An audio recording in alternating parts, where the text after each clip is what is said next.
Vous n'avez pas d'ordi portable, bien sûr. Je ne désactive pas Home Group, vous pouvez sûrement le désactiver.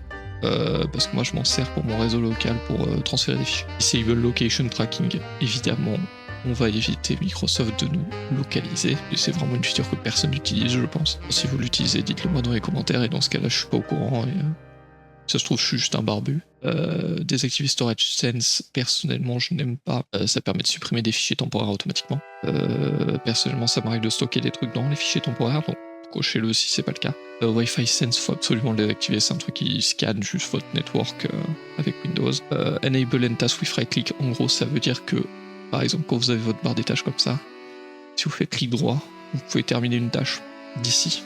Ça m'a beaucoup servi, au final, ça me fait aller beaucoup moins dans le gestionnaire des tâches et c'est pas plus mal. Je vous le conseille. Run Disk Cleanup, c'est sympa, ça retire les updates Windows. Changer le terminal par défaut de PowerShell 5 à PowerShell 7 et désactiver la télémétrie de PowerShell 7. C'est sympa.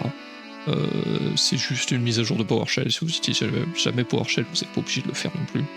Disable Recall, c'est leur vieille IA dégueulasse qui vient de sortir.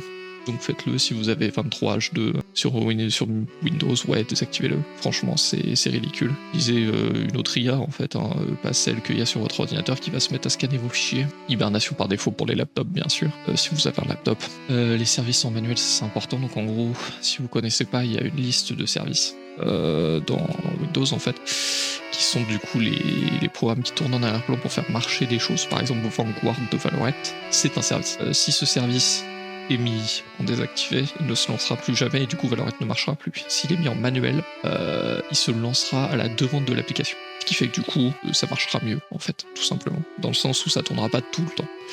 Donc votre PC marchera mieux. Débloated, je l'ai pas mis parce que je le retire en dessous. En fait, Adobe Network Bloat, Adobe Debloat, ça me sert parce que j'utilise Premiere Pro. Désactiver l'IPv6, c'est important parce qu'au final, il y a des meilleurs perf network. IPv4 over IPv6, pareil, c'est la même raison. Teredo, c'est pareil, c'est un process IPv6, on s'en fout. Disable Background Apps, c'est assez important au final parce que du coup, c'est les applications Windows Microsoft Store qui tournent derrière, donc virez-les. Disable Full Screen Optimization, perso, je le mets pas parce que j'ai du HDR et ça peut le foutre en l'air. Microsoft Copilot, c'est exactement pour la même raison que Recall, c'est une IA de merde. Intel MM, je le désactive parce que c'est un security risk et aussi parce que j'ai un processeur AMD. Plus de notif, plus de calendrier, voilà. C'est assez straightforward, je l'utilise pas. Désactiver la WPBT. En gros, ce qui se passe, c'est quand votre manufactureur de Mobo, il a envie de vous faire tourner un programme ou de vous l'installer, il peut.